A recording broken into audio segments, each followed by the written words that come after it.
Assalamualaikum warahmatullahi wabarakatuh. Perkenalkan, nama saya Irfandra Dwidia Aksatra dengan NPM 2017051055 akan menjelaskan dinamika demokrasi di Indonesia. Pertama, konsep dasar demokrasi. Istilah demokrasi berasal dari penggalan kata bahasa Yunani, yakni demos dan kratos atau kratein. Demos berarti rakyat dan kratein berarti pemerintahan. Jadi, demokrasi berarti pemerintahan rakyat.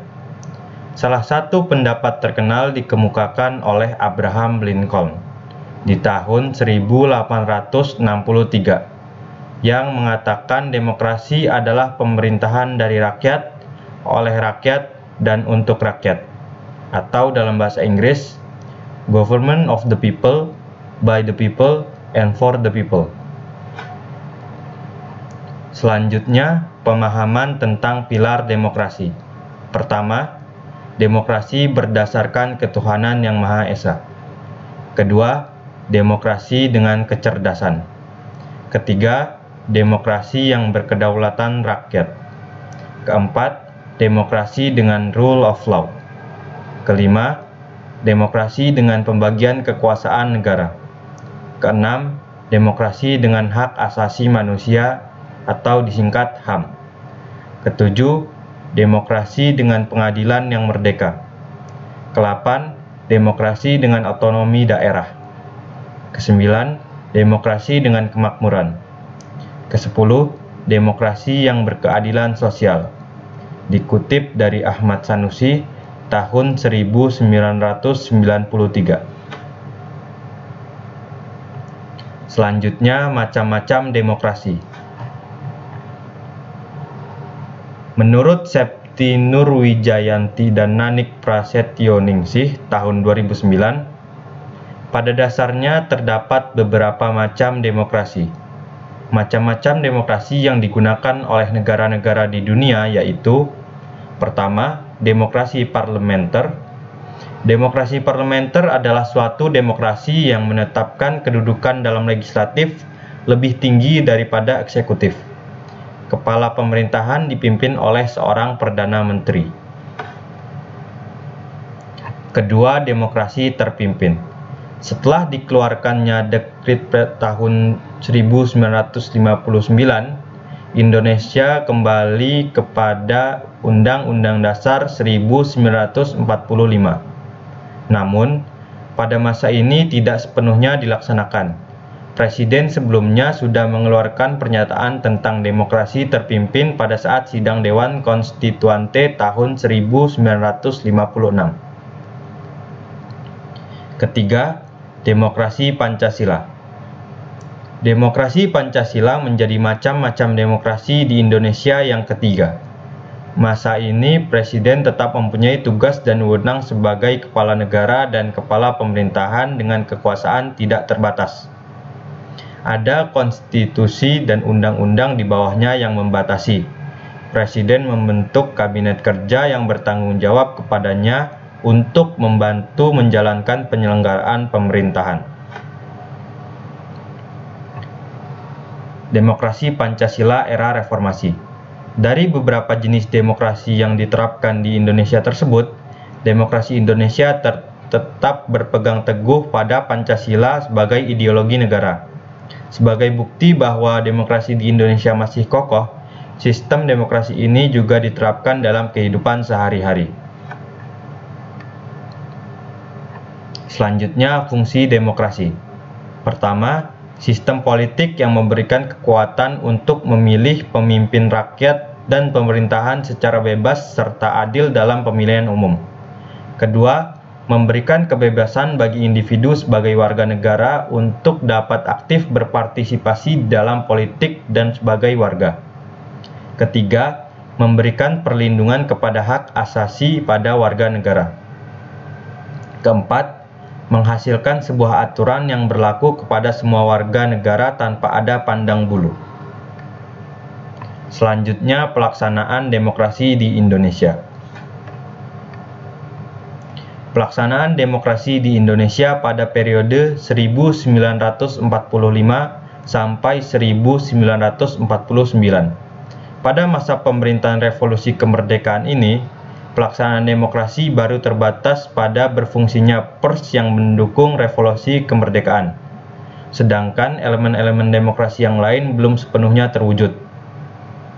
Karena situasi dan kondisi yang tidak memungkinkan. Hal ini dikarenakan pemerintah harus memusatkan seluruh energinya bersama-sama rakyat untuk mempertahankan kemerdekaan dan menjaga kedaulatan negara, agar negara kesatuan tetap hidup. Dikutip dari Sulaiman Zulfikri tahun 2010. Pelaksanaan demokrasi di Indonesia pada periode 1949 sampai 1959. Periode kedua pemerintahan negara Indonesia merdeka berlangsung dalam rentang waktu antara tahun 1949 sampai 1959. Pada periode ini terjadi dua kali pergantian Undang-Undang Dasar.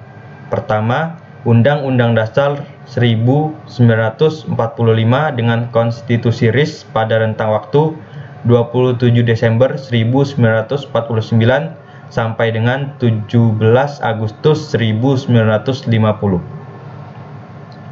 Dalam rentang waktu ini, bentuk negara kita berubah dari kesatuan menjadi serikat. Sistem pemerintahan juga berubah dari presidensil menjadi kuasi parlementer. Kedua, pergantian konstitusi RIS dengan Undang-Undang Dasar sementara 1950 pada rentang waktu 17 Agustus 1950 sampai dengan 5 Juli 1959. Periode pemerintahan ini bentuk negara kembali berubah menjadi negara kesatuan dan sistem pemerintahan menganut sistem parlementer. Dengan demikian, dapat disimpulkan bahwa pada periode 1949 sampai dengan 1959, negara kita menganut demokrasi parlementer. Sulaiman Zulfikri tahun 2010. Pelaksanaan demokrasi di Indonesia pada periode 1959 sampai 1965. Kinerja Dewan Konstituante yang berlarut-larut membawa Indonesia ke dalam persoalan politik yang sangat pelik. Negara dilingkupi oleh kondisi serba tidak pasti karena landasan konstitusional tidak mempunyai kekuatan hukum yang tetap, karena hanya bersifat sementara. Selain itu juga, situasi seperti ini memberi pengaruh yang besar terhadap situasi keamanan nasional yang sudah membahayakan persatuan dan kesatuan nasional. Dikutip dari Sulaiman Zulfikri tahun 2010. Pelaksanaan demokrasi di Indonesia pada periode 1965 sampai 1999. Visi utama pemerintahan Orde Baru adalah melaksanakan Pancasila dan Undang-Undang Dasar Negara Republik Indonesia tahun 1945 secara murni dan konsekuen sebagai kritik terhadap Orde Lama yang dianggap telah menyimpang dari Pancasila. Era baru dalam pemerintahan yang kemudian dikenal sebagai Orde Baru dimulai setelah melalui masa transisi yang singkat, yaitu antara tahun 1966 sampai 1968. Ketika Jenderal Soeharto dipilih menjadi Presiden Republik Indonesia. Era dengan konsep demokrasi Pancasila yang memberikan secercah harapan bagi rakyat Indonesia, terutama yang berkaitan dengan perubahan-perubahan politik. Dari yang bersifat otoriter pada masa demokrasi terpimpin di bawah Presiden Soekarno menjadi lebih demokratis. Dikutip dari Sulaiman Zulfikri tahun 2010. Selanjutnya, pelaksanaan demokrasi di Indonesia pada periode 1998 sampai sekarang. Demokrasi yang diterapkan pada era reformasi ini adalah demokrasi Pancasila. Setahun kemudian, yaitu pada tanggal 7 Juni 1999, dilaksanakan pemilihan umum yang demokratis. Pertama, pemilu yang dilaksanakan jauh lebih demokratis dari yang sebelumnya. Sistem pemilu yang terus berkembang memberikan jalan bagi rakyat untuk menggunakan hak politiknya dalam pemilu. Bahkan, Puncaknya pada tahun 2004 rakyat bisa langsung memilih wakilnya di lembaga legislatif, dan presiden atau wakil presiden pun dipilih secara langsung.